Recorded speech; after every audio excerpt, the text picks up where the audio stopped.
Boa noite, seja bem-vindos ao Pontos de Vista. Já sabe, os domingos entramos em sua casa para uma análise dos principais acontecimentos da semana com os nossos comentadores residentes. Boa noite aos três, Lutero Semano, Guilherme Namborete e António Bueno.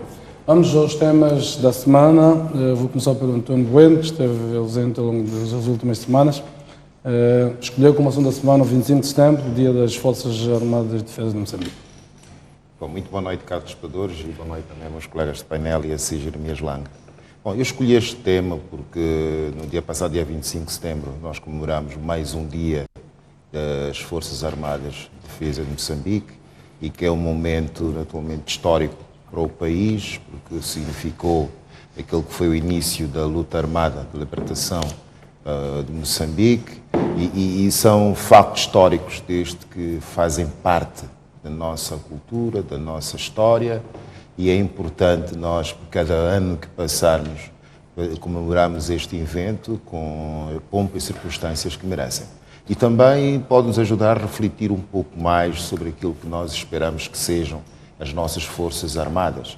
E neste momento em que começamos a explorar os recursos naturais de que a Mãe Natureza nos bafejou, é importante nós termos um corpo, um exército muito forte, profissional, com alta mobilidade, de modo a que possa efetivamente cumprir com aquilo que é o seu mandato constitucional, que é garantir a defesa da integridade territorial e da soberania de Moçambique. E aproveito este momento para endereçar a todos os militares deste país os meus parabéns pelo seu 25 de setembro. Muito bem, o Lutero Semano escolheu como assunto da semana a notícia então de que a caravana do candidato presidencial do MDM na província de Inhambane foi violentada. Muito boa noite, meus colegas do painel, e também boa noite aos que assistem a este programa todos os domingos. Sim, eu escolhi este tema, que é violentada a caravana do candidato presidencial do MDM na província de Inhambane. O nosso candidato, na última sexta-feira, pelas 9 horas, entrou na província de Inhambane, atravessando a ponte do Rio Save, vindo da província de Sofala. E, como de costume e de hábito, sempre é recebido pelos membros e os quadros residentes no ponto de entrada da província. E quando estava a saudar os que estavam lá para o recebê-lo, de repente apareceram membros do Partido Frelimo que violentaram a caravana, agrediram os que estavam lá para cumprimentar o nosso candidato, inclusive feriram gravemente um dos membros residentes desta província. E, infelizmente, como sempre, a polícia esteve lá, não atuou, ficou indiferente, e isto é muito grave, tomando em conta que os candidatos presidenciais devem ser assistidos e protegidos pela nossa polícia, mas infelizmente isto não aconteceu.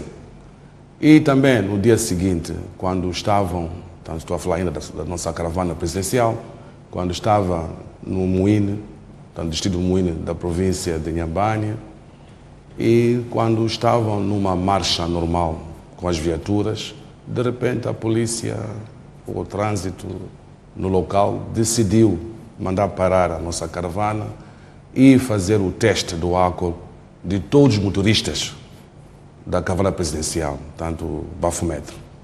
Em condições normais, não coloco, não questiono, porque a polícia está a exercer a sua função. Mas, surpreendentemente, estou surpreendido porque quando faziam esse teste do álcool, ao mesmo tempo estavam a filmar em cada operação. Portanto, havia uma tendência de que aqui vamos encontrar os que consomem o álcool e vamos fazer a publicidade. Infelizmente, não aconteceu. Já estava a filmar a própria polícia? É a própria polícia. E isso é grave. Mas, como é sabido que nas nossas caravanas de campanha eleitoral há uma disciplina e um rigor de não consumir o álcool. Agora, eu aqui desafio a nossa polícia. Se de fato querem garantir a segurança dos candidatos e das caravanas nas nossas estradas, devem começar agora atuar nas caravanas do Partido Frelimo, porque já basta de mortes nas nossas estradas. Carregam nos caminhões muita gente fora da capacidade. Portanto, a polícia não pode atuar de uma forma tentar prejudicar este ou favorecer outro candidato. Por isso, exigimos um tratamento igual. E, finalmente, dizer que o nosso candidato está na província de Gaza. Espero que não aconteça essa violência como aconteceu na sua entrada na província de Inhambane. E também solicitar que a nossa polícia seja imparcial e defenda a segurança pública. Muito bem, o Eduardo Nambureira também escolheu um assunto que tem a ver com intolerância. Segundo ele, simpatizantes do Partido Frelimo atentam contra o presidente Ossuf Mahamat em Tete. É isso.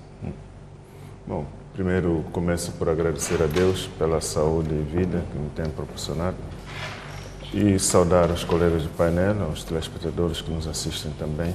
Boa noite.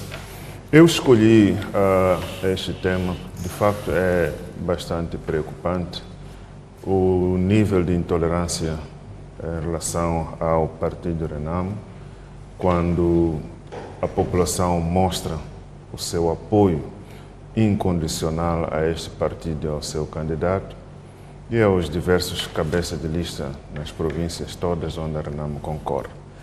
Este caso em concreto aconteceu no posto administrativo de Dombe, no distrito de Angônia, na província de Tete, em que a chegada do presidente Ossuf Mahamat e a sua comitiva foram recebidos por pedras. E essas pedras eram atiradas exatamente a partir da delegação do Partido Frelimo, portanto, que eram militantes, pelo menos, não podemos dizer que eram membros, eram pelo menos militantes do Partido Frelimo que atiravam as pedras contra a comitiva do presidente Ossuf Mahamat.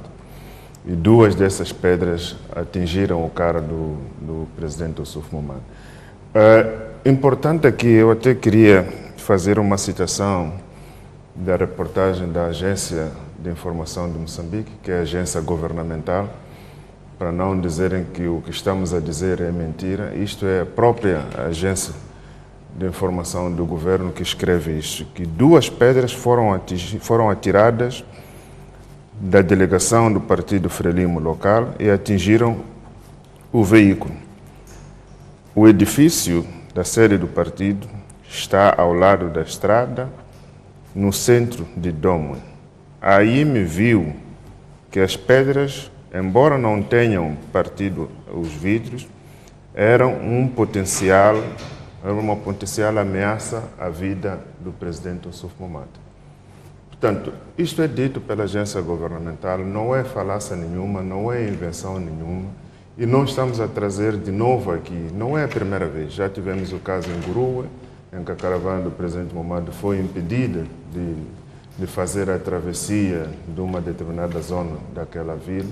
Portanto, queríamos aqui, mais uma vez, apelar aos membros, neste caso de todos os partidos, inclusive encorajar as lideranças dos partidos políticos a conterem os ânimos dos seus membros, porque o povo, o eleitor, em última análise, é que vai decidir quem é que deve governar Moçambique. E isso não deve ser feito sob coação, nem sob restrições de movimento ou acesso a determinadas zonas a este ou aquele partido político, ou a este ou aquele candidato.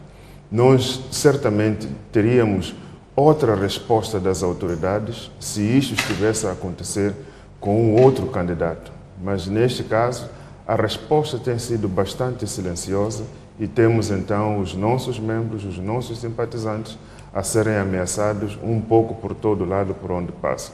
O presidente Ossuf Mahamat vai iniciar o trabalho na província de Inhambane hoje, amanhã, eventualmente depois de amanhã, descendo mais para a zona sul, e esperamos que nessas zonas as autoridades policiais tomem medidas de precaução, porque quando esse tipo de ações acontecem em lugares identificados, a partir de uma sede de um partido que está a governar, lançarem-se este tipo de ataques, é preocupante, porque devia ser este partido, pela sua responsabilidade por estar a governar, a ser ela o primeiro a dar o exemplo. E um dos exemplos que poderia ter tomado era levar essas pessoas para a polícia como demonstração de que o partido não tolera qualquer tipo de violência a quem quer que seja.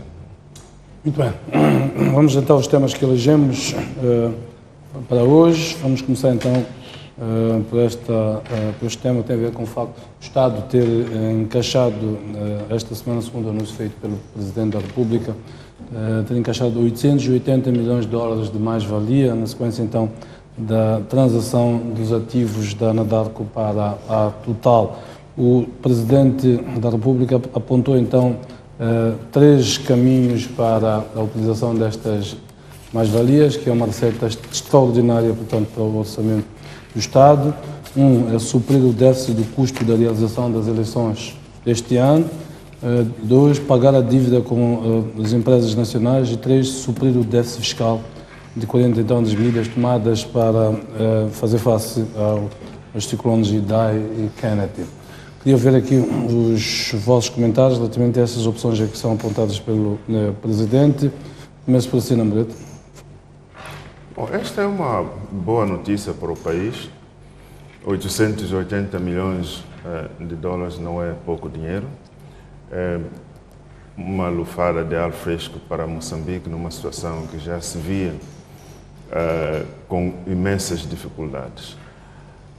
Em relação à alocação deste dinheiro, é evidente que o Presidente da República nos trouxe a informação de como é que esse dinheiro vai ser usado, mas seria muito útil que estas decisões, já da mesma maneira em que as decisões sobre execuções orçamentais, sobre a execução do dinheiro que é público, não fosse feita de forma aleatória, em que uma vez que esse dinheiro chegou, vamos usar para isso ou aquilo. É preciso que todos os recursos, mesmo aqueles que não são detidos em determinado momento, sejam previstos, que em situação de obtermos estes ou aqueles recursos, o caminho que vai ser seguido é este. Mas, de qualquer maneira, temos que dizer que Moçambique está de parabéns por ter conseguido, então, encaixar esses valores. Há discussões se, de facto, esses são valores que devíamos receber ou devia ser um pouco mais em função dos cálculos, mas como essas informações não estão à nossa disposição para podermos saber se, de facto, os 880 milhões de dólares é tudo que devíamos receber ou podíamos receber um pouco mais, não sabemos, não podemos determinar isto por não termos efetivamente as fórmulas e os cálculos que foram feitos para chegar até aqui. Mas, como dizia, estamos de parabéns, isso vai aliviar um pouco o próprio país, as finanças públicas, mas temos que aprimorar um pouco os modelos ou os mecanismos de transparência, porque esse dinheiro não é dinheiro de alguém, é dinheiro do povo, e o povo tem que ter sempre uma palavra a dizer quanto à utilização dos seus dinheiros. António Bueno, queria ouvir o seu comentário, primeiro sobre a própria transação em si, a mais-valia, e depois os caminhos que o Presidente apontou para a utilização desta receita extraordinária. Exato. Bom, em situações destas em que é preciso tributar as mais-valias, seria sempre, e é sempre bom, de facto, tentar tributar o máximo possível. E como muito bem diz o Namorete, nós desconhecemos contornos em que, eventualmente, a negociação teria sido feita, mas foi possível fechar nos 880 milhões de dólares e, de facto, para a nossa tesouraria e, pessoalmente, para o déficit orçamental em que nós nos encontrávamos, é uma lufada de ar fresco, quer dizer, alivia grandemente as contas do Estado e assim o Estado pode ficar mais sossegado nos próximos tempos, dado naturalmente este encaixe não tão imprevisível, que já era previsível há uns meses para cá, mas concretizou-se neste momento e é possível que nos próximos dias esse valor se reflita nas contas do Estado diretamente. Agora, relativamente ao destino que se vai dar a esse valor, eu acho que a distribuição, como foi feita, eu acho que foi muito criteriosamente escolhido o destino a dar a este valor. Por exemplo, se nós nos recordarmos aquilo que terão sido o impacto fiscal dos ciclones, quer Idai, quer Kenneth, e principalmente pelas medidas excepcionais que o governo tomou, que é a redução de impostos àquele nível, as empresas diretamente afetadas por esses ciclones. Isso significa que ali ficou um valor por cobrar a título de receita que não foi possível, dado os danos que os ciclones causaram, e isso já significava também um grande rombo naquilo que eram as receitas do próprio Estado. E com este valor é possível cobrir este déficit fiscal decorrente daquele dos ciclones Idai e o Kenneth. Mas também, e nota-se que houve por parte ainda existem de facto, muitas empresas credoras do Estado, e isso refletia-se até naquilo que é a redução de postos de trabalho no mercado, e muitos jovens desempregados, porque as empresas para as quais trabalhavam, dada esta dificuldade de tesouraria, porque o Estado não tinha capacidade de honrar com os seus compromissos, muitas empresas viram-se obrigadas a fechar as suas portas. Então, pagando a essas empresas, isto vai dinamizar grandemente aquilo que é o mercado interno, e essas empresas podem voltar a labutar. Significa também, isto até pode-se conjugar com aquela necessidade de garantir mais postos de trabalho para os jovens. E também, quer dizer, não basta só pagar, é preciso também perceber que a nível das províncias afetadas pelos ciclones Idai e Kenneth, muitas empresas estão em sérias dificuldades para voltarem a labutar normalmente, e o Estado vai criar uma linha de crédito para poder apoiar, para permitir que essas empresas, com recurso a esses fundos, possam naturalmente retomar em pleno a sua produtividade, a sua produção, e isso vai dinamizar ainda mais o comércio interno. E também fica a reserva, quer dizer, é sempre bom, sempre que se tem dinheiro, aliás, isto é básico, sempre que se tem dinheiro, a ideia é nunca gastá-lo todo o dinheiro, é importante garantir sempre uma reserva, de modo a que, se eventualmente amanhã houver problemas, haverá sempre uma disponibilidade em termos financeiros para fazer face a essa dificuldade. Doutor Simão. Bem, esse encaixe resulta de um negócio continental, que se avalia em 8,8 mil milhões de dólares, e, como é sabido, na área 1 da bacia de Rovuma, a Anadarko vendeu os seus ativos para a empresa francesa, que deu origem a esse encaixe de 880 milhões de dólares. Bem, o dinheiro vai entrar, sim senhor, mas aqui nós temos que repensar seriamente e ter a plena consciência que esse negócio dá muito dinheiro. Estamos numa situação de venda-compra. E isso não vai parar, sempre vai continuar para sempre. Daí então a questão se coloca: como é que nós definimos no contrato para que Moçambique sempre ganhe e não fique prejudicado nesse negócio? É por isso que devemos nos especializar nesta área. Temos de ter quadros nacionais muito competentes para garantir que esses encaixes sejam de fato reais e correspondem ao verdadeiro volume de negócio em si. Por isso, o desafio que está aqui, e para que no futuro possamos ter mais receitas. Porque esse negócio de petróleo, quando a Anadarko investe, depois meia volta vende, é porque há muita renda aqui. E essa renda, qual é a percentagem que nós temos que ganhar ou ter o encaixe para o nosso tesouro público? Por isso o desafio está, de fato, tirar lições para que no futuro não possamos repetir os mesmos erros. Como foi dito aqui, não temos muitos dados suficientes para avaliar esse negócio de fato está certo ou não, mas todavia há lições para aprender. E quando o chefe do Estado avança, como vai aplicar esses fundos, muito particular nesse período de campanha eleitoral, penso que não é justo. O chefe do Estado devia, nesse momento, distanciar-se em definir com que linhas vai usar, porque ele é um candidato presidencial. Não há razão de tentar ir a uma campanha eleitoral e dizer que eu já tenho um encaixe de 880 milhões e vou aplicar 10 de qualquer forma. É injusto. Está a tentar criar aqui nós chamamos uma campanha desigual. Mas já usou como um trunfo eleitoral. Eleitoral, é isso mesmo. Portanto, esses 880 milhões não são para o Partido Frelimo, nem são para a Renamo, nem para o MDM, nem a outros partidos políticos. É um encaixe para o Estado moçambicano e deve ser usado para o bem comum, o bem-estar social dos moçambicanos. Um aspecto, a lei orçamental de 2019, ela define as situações de utilização de receitas extraordinárias pelo Estado. Eu estava ali a ver, o artigo 5 em particular, diz, e vou lê-lo taxativamente, diz que autoriza o Governo a utilizar os recursos adicionais e ou extraordinários para ocorrer às despesas de investimento, a redução da dívida e as situações de emergência. Portanto, vemos que a situação de emergência é aquela que foi referida no caso dos ciclones, a redução da dívida com as empresas, portanto, fornecedores todos.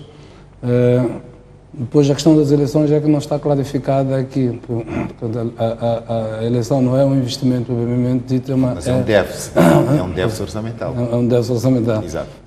Pois, se interpretarmos nesta altura, mas se interpretarmos nessa perspectiva porque aqui não se fala propriamente de cobrir o déficit, é mais no sentido de despesas de investimento, redução da dívida e situações de emergência. Portanto, fica esta interpretação, se pode, de facto, caber neste artigo 5. Vamos avançar para o segundo tema. O propósito do 25 de setembro, o Presidente fez um discurso colocando alguma pressão às forças de defesa e segurança.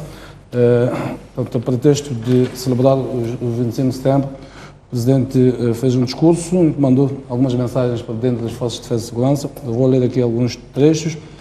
O Presidente disse que já está a ficar tarde para cuidar do assunto de Cabo Delgado, que as Forças Armadas precisam de se concentrar neste assunto e, se necessário, voltarem à preparação para trabalharem com base na competência, e que o Governo continuará a dar o seu apoio, mas espera que as Forças Armadas de Defesa e Segurança façam a sua parte e que coloquem cada comandante num sítio próprio. Como é que vocês interpretam as palavras? Começo pelo Dr. Simão. Bem, eu penso que o chefe do Estado, ao falar sobre essa questão, ele o fez na capacidade e na qualidade de chefe-comandante. Portanto, qualquer chefe-comandante tinha que dizer isso. Agora, o grande problema que nós não sabemos, o que se passa atrás da cortina de ferro. Acha que o Presidente está a ficar impaciente com a atuação das Forças de Defesa e Segurança? Ele pode ficar impaciente, pode estar tudo, mas também é preciso avaliar com muita honestidade qual é a nossa capacidade de mobilidade das nossas Forças de Defesa e Segurança. Qual é a capacidade combativa e moral do nosso Exército, da nossa Polícia especializada para resolver a questão do Cabo Delgado? Eu penso que não basta colocar homens armados com todos os equipamentos e dizer, está aqui o terreno, lutem. Não é bem assim. É preciso ver toda a questão da logística, é preciso ver toda a questão da moral desses homens que vão combater. Vão combater a quem e para quê? Porque um exército, quando vai combater, há uma causa, há uma coisa bem definida, há uma estratégia bem clara, que nós estamos a combater, o alvo é este. Portanto, quando se define com muita clareza o alvo, não se define a causa que pode levar a esses nossos homens, ao nosso exército, o nosso soldado, de estar na floresta a combater, fica muito complicado. Por isso, nós também não conhecemos qual é a situação real no terreno. Eu penso... O Presidente conhece. Ele conhece, mas nós não conhecemos aqui. Nós só sabemos que todos os dias, praticamente, há ataques, e já sabemos que os homens que atacam, cada ataque há uma tendência de evolução, já usam armas, equipamentos diferentes, até já se fala que já usam drone para atacar as bases militares. Se isso for verdade, então o assunto é sério. Portanto, é preciso criar aqui uma capacidade interna, que já falamos por várias vezes, onde é que estão os nossos serviços de inteligência. E também o governo tem que ter a plena consciência que o que está a acontecer em Cabo Delgado só se pode resolver, não só de uma forma militar, também com certas medidas sociais. Porque muitas vezes, o que tem acontecido em Cabo Delgado, que eu penso seja isso, há um recrutamento de muitos jovens para engrossar as fileiras. Há quem diz que são insurgentes, mas é uma força que está lá, que está a combater contra o Estado moçambicano. Esses jovens estão a ser recrutados e usa-se várias vezes pela condição social em que se encontram os jovens. Portanto, eu penso aqui, há que encontrar medidas económicas para satisfazer as necessidades básicas das populações de Cabo Delgado. Em segundo lugar, é preciso criar uma capacidade moral e combativa, assim como a mobilidade do nosso exército. Sem isso, o chefe do Estado estará sempre a exaltar. E ele, quando diz que os oficiais têm que ir para a escola para aprender, está a falar quais oficiais? Quais são os oficiais? Porque nós sabemos que em Moçambique há academia militar. Moçambique tem uma cooperação militar internacional. A não ser que o nosso exército está a precisar de reforma. Então, se faça a reforma do Exército Nacional e, acima de tudo, que se faça a reforma numa perspectiva de criar forças de defesa republicanas para defender o Estado e a Constituição moçambicana. António Bueno, comandante-chefe é quem conhece, portanto, o comandante-chefe é ele que, em princípio, portanto, tem conhecimento de tudo que está a ocorrer no terreno. Como é que interpreta essas palavras quando diz que está a ficar tarde,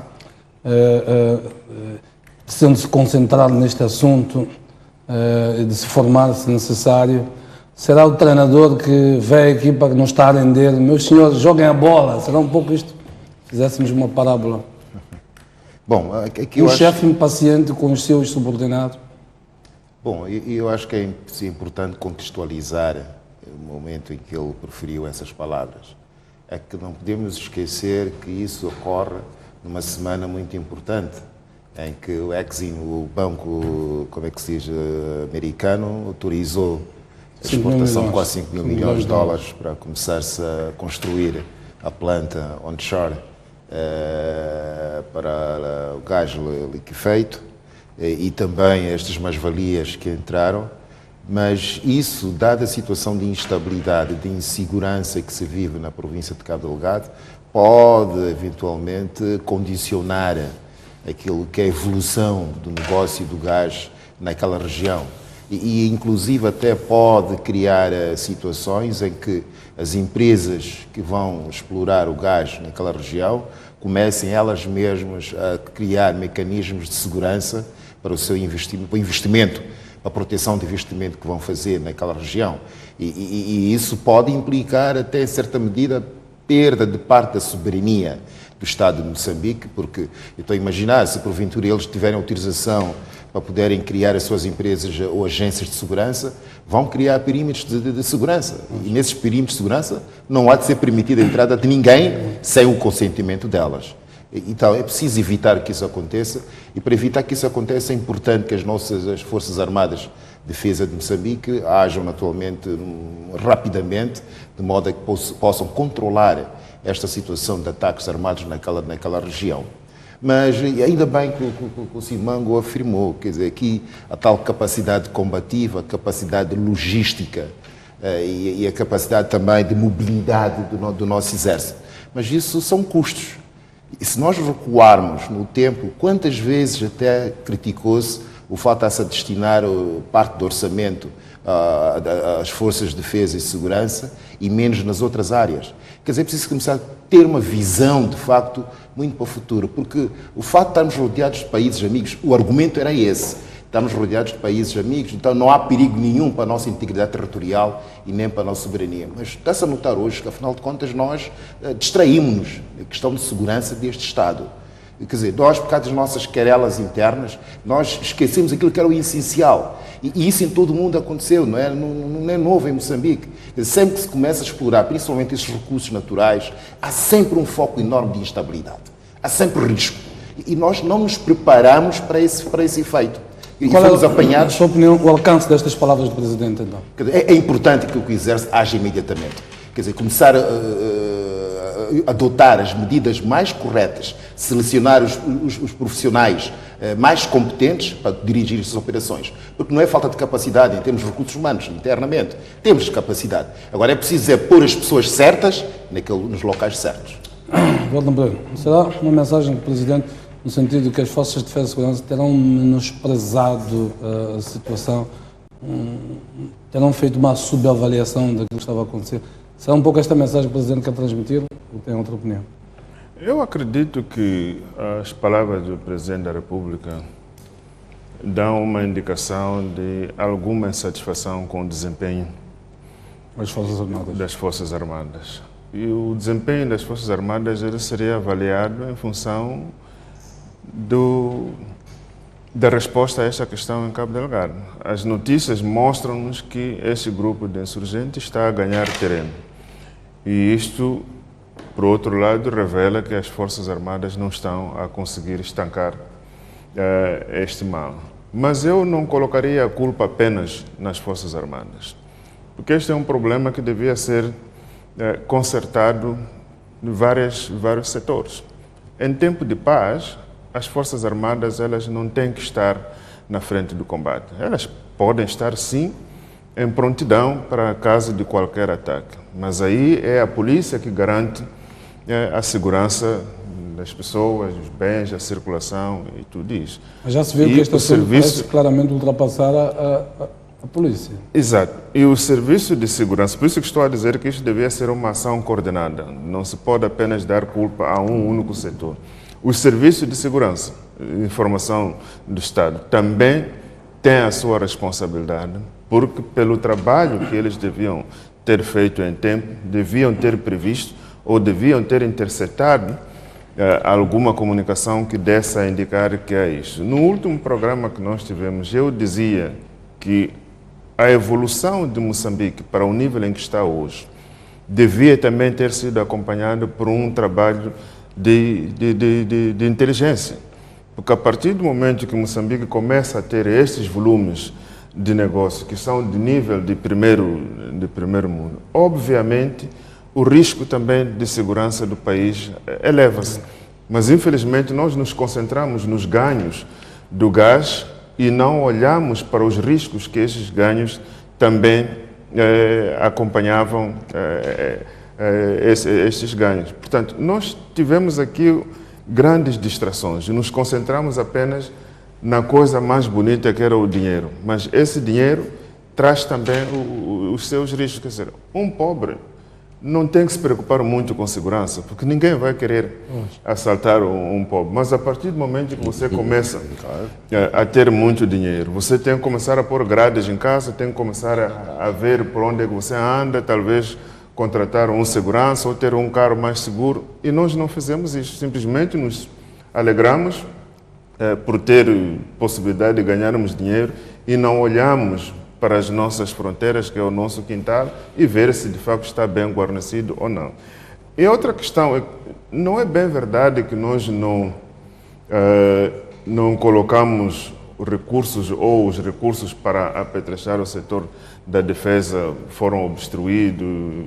Não, nós fizemos mal. Não nos esqueçamos que os 2 bilhões de dólares das dívidas ocultas, o pretexto era que era para garantir a segurança. Infelizmente, esses dinheiros não foram para esse setor. Se formos a ver bem aqui ao lado, os barcos estão a apodrecer ali no mar e não estão a servir absolutamente nada. Se em troca daqueles barcos que estão ali a apodrecer, tivesse investido em alguma dessas áreas, provavelmente o risco teria sido minimizado. Então, eu acredito que qualquer moçambicano, não só o chefe de Estado, qualquer moçambicano neste momento está preocupado em querer saber, afinal, o que é que estamos a fazer, o que é que as nossas forças de defesa e segurança estão a fazer para estancar isto, porque a cada dia surgem novas notícias de novos ataques e ficamos no desespero.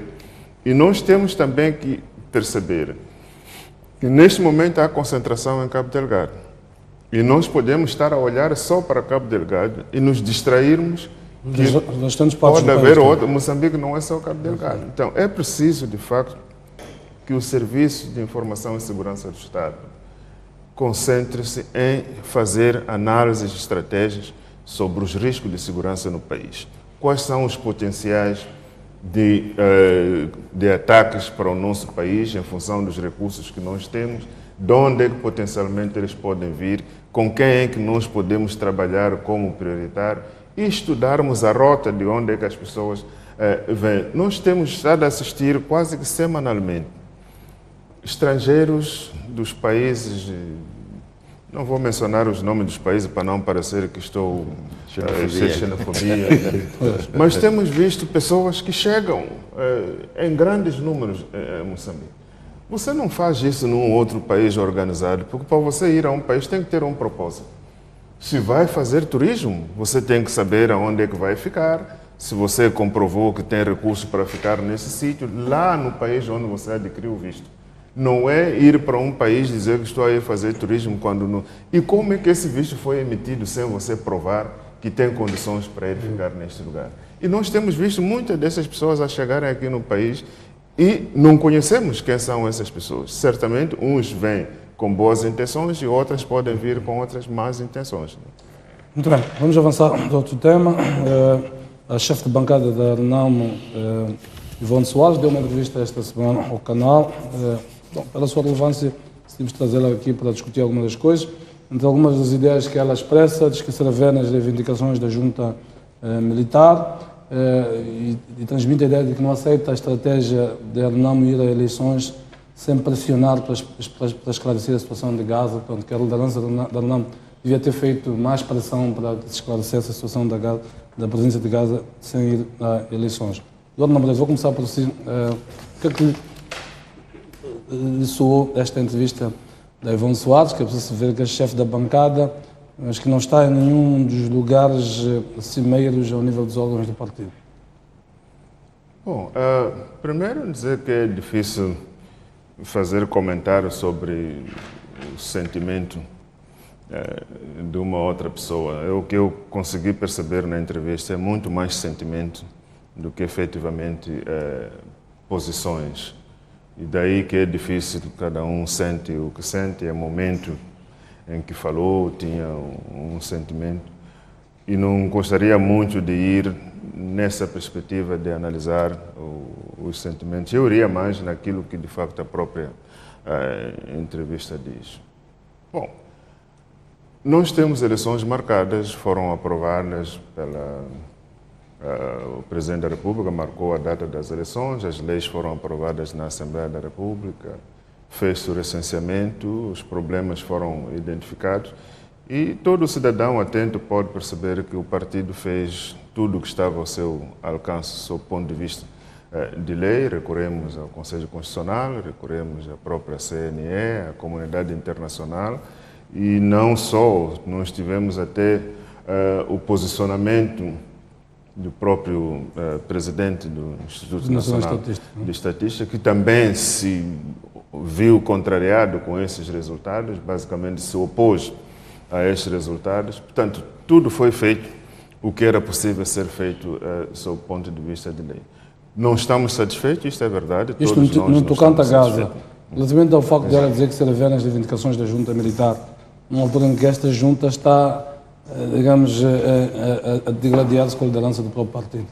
Não, também esta é uma questão, o que é que significa se rever nas declarações da junta militar? Porque aí poderíamos fazer interpretações, por isso que eu disse que não gostava muito de analisar o lado emocional da coisa, gostaria de ser um pouco mais objetivo. Porque se rever nas declarações de alguém pode significar estar do lado desta pessoa, pode significar compreender as reivindicações dessas pessoas, pode significar entender as reivindicações dessas pessoas. Portanto, há um espaço aqui muito grande em que se pode fazer a leitura. Mas eu iria tentando interpretar o que está escrito, que em algum momento neste programa eu disse também que existiam muitas divergências no entendimento sobre este processo, basicamente o processo do DDR, e que em algum momento também houve... Dentro da Renamo, é isso?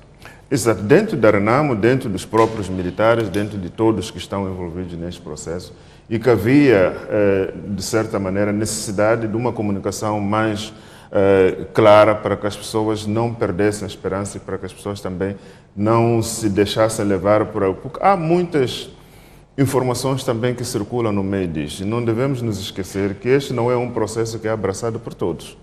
há pessoas dentro do país, provavelmente até fora do país, que não estão satisfeitos por ver o caminho que Moçambique está a trilhar para a paz, e há aqueles que estão comprometidos com esta paz. E certamente numa situação em que temos fontes que vão, cada um puxando do seu lado, querendo criar alguma desestabilização, vão alimentando as partes com informações verdadeiras, informações falsas, dependendo da posição em que cada um deles está. Agora, o que é importante nós salvaguardarmos Será aqui? que isto não será um sintoma de que esta junta militar tem um suporte político considerável dentro da RENAM? Eu acredito que há muita gente que se simpatiza com as reivindicações dos mais fracos, não é? Quer dizer, a partir do momento que as pessoas se dizem prejudicadas, a tendência natural de um ser humano é procurar entender por que está prejudicado e até solidarizar-se com esta pessoa. Mas o mais importante de tudo é perceber, primeiro, qual é a reivindicação. Segundo, objetivamente, esta reivindicação faz sentido ou não faz sentido? Fazendo sentido, é preciso dar resposta a esta reivindicação. Mas há aqui também uma outra questão que é preciso ser entendida. Estamos no meio de um processo eleitoral. Portanto, para qualquer membro do partido, neste momento a preocupação é concentração no processo eleitoral, que já vai praticamente, estamos a menos de 2 semanas do fim desta campanha eleitoral. Eu acredito que depois deste trabalho grande que o partido tem para fazer, será o momento apropriado para se poder sentar e discutir todos os assuntos que devem ser discutidos com toda a clareza e com toda a objetividade, porque neste momento não vejo nem espaço de efetivamente as pessoas sentarem como organização toda para poder analisar todos os problemas que existem neste momento. Portanto, esta seria a minha opinião e certamente que a opinião da chefe da bancada ou as palavras da chefe da bancada certamente expressam também esta preocupação de que é preciso encontrarmos uma solução para o problema. Eventualmente não seja este o momento nem para este tipo de comunicações, nem para parar tudo o que está a ser feito e sentar-se para se concentrar-se nesse problema. António Bueno, queria ouvir a sua opinião, porque estamos a falar da chefe da bancada, portanto, a chefe da bancada de um partido é das pessoas mais importantes dentro de um partido, ou é suposto que o seja. Portanto. Exato, mas também não nos esqueçamos que no momento de encerramento da sessão, a última sessão ordinária da Assembleia da República, ela na qualidade de chefe de bancada, disse, e todos ouvimos, que este problema da junta era um problema interno da RENAM e os assuntos de família resolviam-se dentro da família. Exato. Então era suposto que este assunto já tivesse sido resolvido. E agora ela aparece com esta entrevista a dizer, primeiro apareceu no início da semana passada, fez uma publicação no Facebook em que, pelo menos entre linhas, chegou a dizer que, efetivamente, todos aqueles que eram da ala do falecido Dhlakama foram postos de lado e agora são os novos da ala do Suf Momad, que estão no poder. E entendia que se devia até não se esquecer o nome de Dhlakama, que como que fundador, um dos cofundadores da RENAM. Entretanto, ela aparece hoje, nessa entrevista, a dizer que se revê nas reivindicações da junta militar. E uma das reivindicações da junta militar é que o senhor Suf Momad deixe de ser presidente da RENAM. O que significa que, implicitamente, ela também está a dizer que não concorda com o fato do senhor Suf Momad ser presidente da RENAM. Quer dizer, isso é grave, até contraproducente, sabido que ela, inclusive, tem aparecido a fazer campanha em nome da RENAM e também apoiar o Suf Momad. Então, como é que ela se revê nas reivindicações da junta militar, que não aceita o Suf Momad como presidente da RENAM e nem como candidato da RENAM às presidenciais, mas, por outro lado, faz campanha apoiando esse próprio presidente da RENAM. E depois também ela disse que publicamente foi convidada a fazer parte das soluções para este diferendo da própria RENAM. Agora, se foi convidada para fazer parte de soluções, no sentido de encontrar soluções para este diferente, é que também é contraproducente ela, tomar partido de uma das partes. Como é que ela vai fazer parte de um grupo a encontrar soluções se ela própria, voluntariamente, mete-se no grupo de pessoas de problemas? Então, eu acho que ela devia ser equidistante, que se efetivamente ela pretende contribuir para a solução deste problema, não deve tomar partido de nenhuma das partes. Aí sim é que seria, de facto, resolver o problema em família, não tomar partido nem da mãe nem do pai, mas tentar ajudar que os dois se possam encontrar. Mas também aqui outro problema que isto apresenta-nos. Era suposto nós realizarmos as eleições sem homens armados. Mas me parece, por este andar, que isso não irá acontecer. E até pode-se enquadrar isto numa própria estratégia da Renamo. Quer dizer, de criar esta junta militar de modo a garantir o suporte militar para depois das eleições. Lembra-se do meu ceticismo manifestado aqui, que eu dizia que eu tinha dúvidas que iríamos às eleições com este problema todo resolvido. O tempo, infelizmente, deu-me razão. A razão que eu não queria ter, mas está aí a razão. Mas queria ver o Lutero também ter. Bem, primeiro para dizer que a chefe da bancada da Renamo, ela exerceu aquilo que nós dissemos, liberdade de expressão, liberdade de pensamento. Por isso eu respeito. Mas, infelizmente, os políticos, em algum momento, têm que ter a capacidade de engolir sapos vivos. Quando não há esta capacidade, atingem a um ponto de saturação.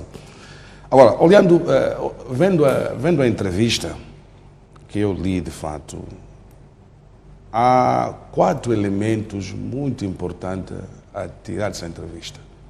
O primeiro elemento é a manifestação de simpatia com a junta militar. O segundo elemento...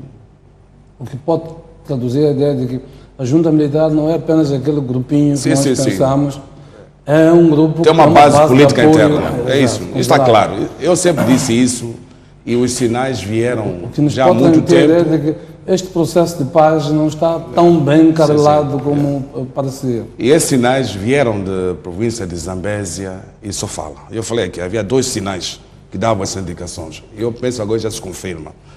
E também é a questão do roteiro do processo de DDR. Parece que há um setor muito influente que acha de que não se pode fazer a desmobilização sem primeiro enquadrar os homens nas forças de defesa e segurança. Só depois do seu enquadramento real é que se pode então iniciar com o processo de desmobilização. Também a questão do orçamento eleitoral em Gaza que foi focada e também há um reconhecimento de que há problemas, há divergências. Agora, quando um quadro deste calibre aparece publicamente a dizer de que identifica-se com este ou com aquele, está a demarcar-se de que eu pertenço a este lado. E isso também tem os seus impactos. Pode ter impacto positivo ou impacto negativo. É por isso eu acredito que depois de 15 de outubro vamos assistir muitas coisas. E, infelizmente, esses todos os problemas acontecem nos partidos da oposição. Também no MDM tivemos quase problemas idênticos. As pessoas acham de que na política é preciso andar a alta velocidade para chegar a certos cargos. Na política é preciso ter muita paciência mesmo. Na política é preciso compreender os fenómenos e na política é preciso definir com muita clareza os objetivos e a causa. Se os políticos fazem a política sem causa e sem objetivos, isso vai ser difícil de conquistar o poder. Não, mas é um aspecto que permita-me corrigir assim, mano. Quer dizer, esse assunto, no problema não é só dos partidos da oposição, como diz, mas também no Partido Frelimo acontece o mesmo fenómeno. Quer dizer, a luta pelo poder não é só nos partidos da oposição, também no partido da oposição. Os partidos são plataformas, na verdade, de acesso ao poder. Exato. Então há sempre estas lutas internas de acesso ao poder. Mas agora, há um aspecto importante. Falando já, são essas lutas internas que muitas vezes prejudicam o cumprimento da agenda. Porque uns vão para a política com agendas próprias. São egocentristas. A política moderna hoje não se faz com egocentrismo, não se faz com eu. A política moderna hoje, para chegar ao poder, tem-se que investir nas equipas, no conjunto. Quem ganha é o conjunto, não o indivíduo. Não, mas também esta simpatia pela junta militar, dito pela própria Ivone Soares, até pode significar uma tentativa de reganhar o protagonismo perdido. Isso significa que perdeu o protagonismo, perdeu aquilo que era o poder que tinha acesso na qualidade de chefe de bancada, e uma forma das formas seria dar o suporte político a esta junta militar, que não tem, naturalmente não são políticos, são puramente militares, e eventualmente, se essas pretensões da junta militar forem aceites e acomodadas pela direção da RENAM, pode até incluir como um apêndice, eventualmente, algum protagonismo, alguma exposição política à própria Ivone Soares e também das pessoas que a apoiam. E eu queria simplesmente só para tranquilizar os membros e simpatizantes da RENAM, os telespectadores, os eleitores, para não se deixarem distrair, nem se confundirem, nem se preocuparem, como devem estar a acompanhar. A RENAM está em franco movimento, a RENAM está a subir, a RENAM está a mobilizar simpatias em todos os sítios por onde passa. E certamente todos aqueles que querem ver a RENAM forte, neste momento estão comprometidos com a questão eleitoral, mobilização dos membros, mobilização dos simpatizantes, mobilização dos eleitores para votarem o Ossuf Momad na RENAM, porque este é que é o nosso objetivo principal neste momento. Isso sem querer dizer que os problemas não vão ser resolvidos. A minha mãe, quando eu ainda era menina, eu costumava ouvir ela dizer que os problemas não apodrecem. Portanto, eles vão ser resolvidos, mas agravam-se. Mas é preciso Se não que resolvidos tenhamos, em tempo real. mas é preciso que tenhamos a sabedoria de também escolher o momento certo para resolver determinados problemas, sob o risco de tentar resolver vários problemas ao mesmo tempo e não conseguir resolver nenhum e nem ter benefício em nenhuma das partes. Portanto, neste momento, a opção que eu acredito ser mais viável, estamos apenas há 2 semanas. Se nós não conseguimos discutir este problema desde que praticamente começou, o que é que nos custa estarmos todos juntos, irmos até 15 de outubro e depois de 15 de outubro resolvermos todos os problemas que nós temos internamente? Como bem dizia o Lutero Simango, assim como o Bueno também, estes problemas existem em todos os sítios. Nós nos lembramos ainda muito recentemente o caso do Summit. Eu acredito que não foi resolvido, simplesmente foi colocado em banho-maria para se tratar de um assunto e em tempo oportuno voltará de novo a se resolver. Então é isto que acho que a sabedoria nos manda fazer, não é ignorar que temos problemas, entendemos, o presidente Ossuf Momad sabe que existe este problema. Há caminhos que estão a ser seguidos para que se encontre uma solução para este problema. Mas isso não pode nos fazer nos desviar daquilo que é a agenda principal neste momento de todo o país.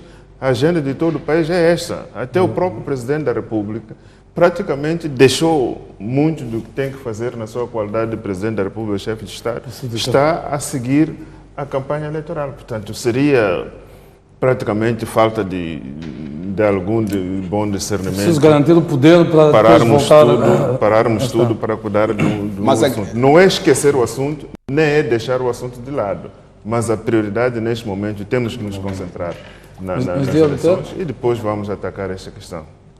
Eu gosto muito quando o meu colega de painel, Dr. Namborete, fala sobre esses assuntos. Eu estou plenamente de acordo. E também é importante que alguns quadros sénios da RENAM, que vão nas televisões e vão nas rádios, procuram pintar o MDM. Porque a RENAM também tem que se concentrar de que o seu maior adversário não é o MDM, é a Frelimo. Então deve se mobilizar para conquistar o poder. Então, quando a RENAM se mobiliza contra o MDM, está a dizer aos moçambicanos que está muito mais concentrado e mais preocupado pelo segundo lugar e não atingir o poder. Agora, também quero aqui...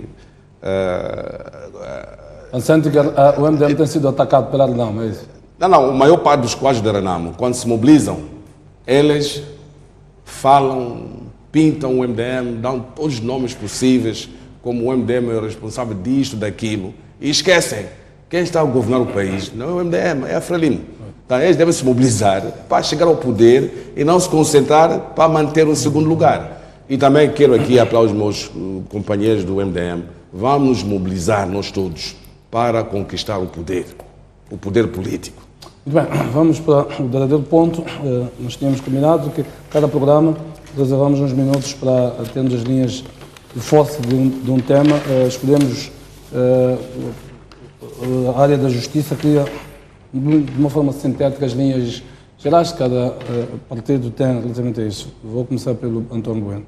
Quais são as linhas de força do manifesto da Frelimo sobre a justiça? Exato. O Partido Frelimo e o seu candidato, Filipe Jacinto Inhoça, Presidente da República, têm nesta área da justiça muito bem preparado, mas fundamentalmente assenta na necessidade de fortalecimento das instituições de administração de justiça.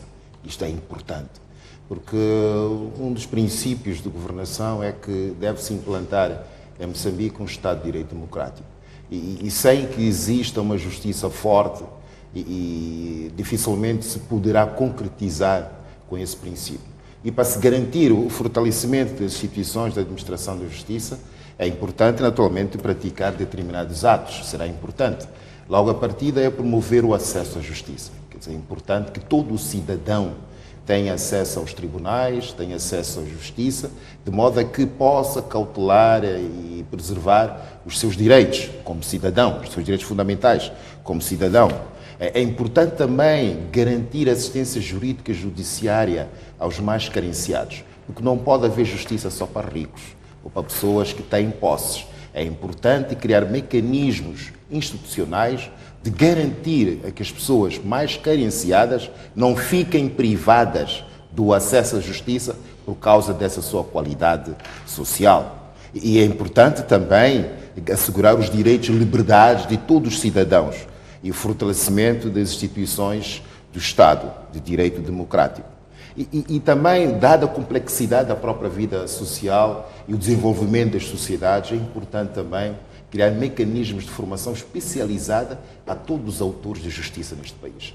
Porque nós sabemos, principalmente relativamente ao crime de branqueamento de capitais, é um crime muito complexo e tem servido, muitos dos beneficiários, têm servido da fragilidade de alguns agentes da administração de justiça para, com sucesso, poderem naturalmente beneficiar-se desse crime, que encobre grandemente até a corrupção. Então, esta especialização dos agentes da justiça é importante. E outra medida também que é relativamente à expansão dos tribunais distritais, quer dizer, retirar parte das competências dos tribunais de província para os tribunais distritais, de modo a que os tribunais estejam mais perto da comunidade. Então, estes são alguns dos atos que constam do manifesto do Partido Frelimo. Penso que o Eduardo Lambré também dar as linhas do manifesto da Renamo relativamente à área da justiça. Sim, para a Renamo, o setor da justiça e a confiabilidade que se tem que emprestar a este setor é uma das principais bases para uma democracia e para aquilo também que se pretende que seja o crescimento do país e a criação da riqueza. Nós temos propostas muito concretas que devem responder à questão da imparcialidade do setor, à questão da celeridade da própria justiça e a questão do acesso à justiça. Sobre a imparcialidade que este setor deve ter, porque a confiabilidade da justiça, para as pessoas confiarem, também tem que perceber que esta justiça é imparcial. E a nossa proposta muito concreta aqui é que os titulares dos órgãos de justiça devem deixar de ser nomeados pelo Presidente da República e eles devem passar a ser eleitos pelos seus pares e a Assembleia da República ratificar este eleito e, possivelmente, o chefe de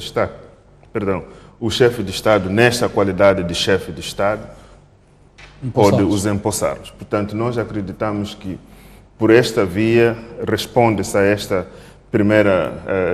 primeiro objetivo da imparcialidade. E também achamos que o setor da justiça tem que ter alguma autonomia financeira.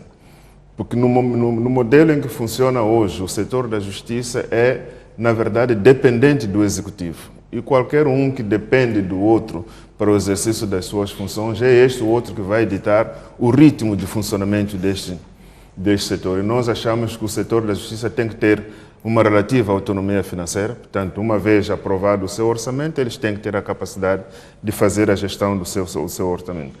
Queremos também que o CERNIC, essa situação da dupla subordinação, seja eliminada. E, na verdade, propomos a criação de uma polícia judiciária, que esta vai estar subordinada ao Ministério Público.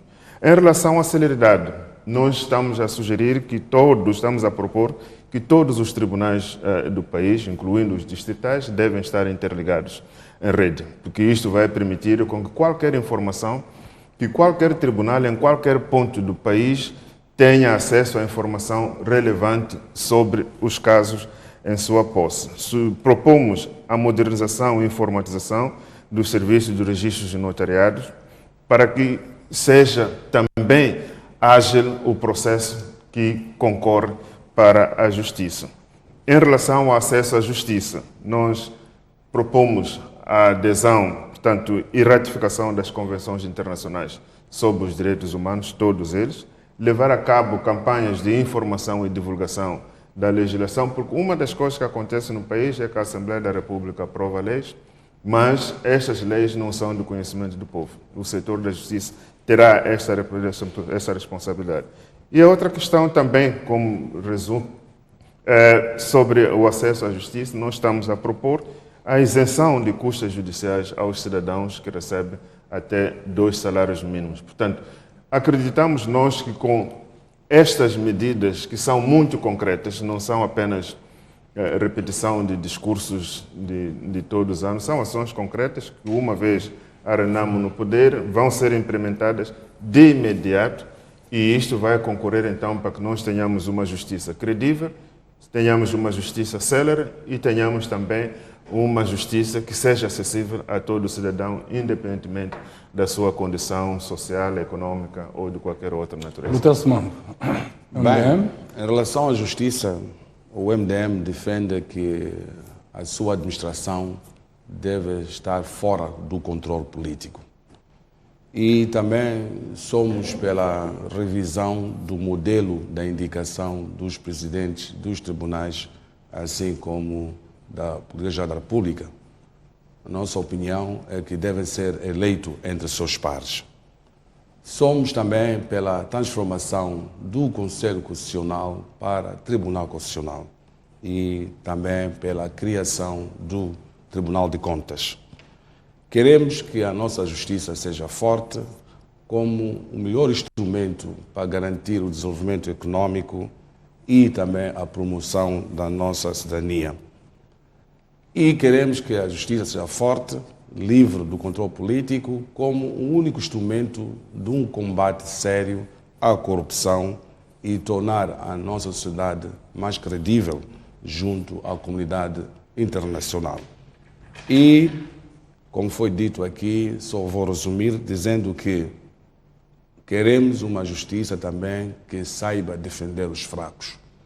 Quando a justiça não defende os fracos, cria a insegurança, cria a exclusão. Por isso, somos por uma justiça inclusiva em que todos os moçambicanos são tratados de forma igual perante a lei e a Constituição da República. Portanto, são essas linhas de força do nosso manifesto eleitoral na área da justiça. Muito bem, vamos terminar por aqui. Agradeço a vossa presença, aos nossos telespectadores também pela oportunidade de nos acompanharem. Próximo domingo cá estaremos em termos de pontos de vista para mais um programa. Boa noite, uma boa semana de trabalho a todos e até domingo.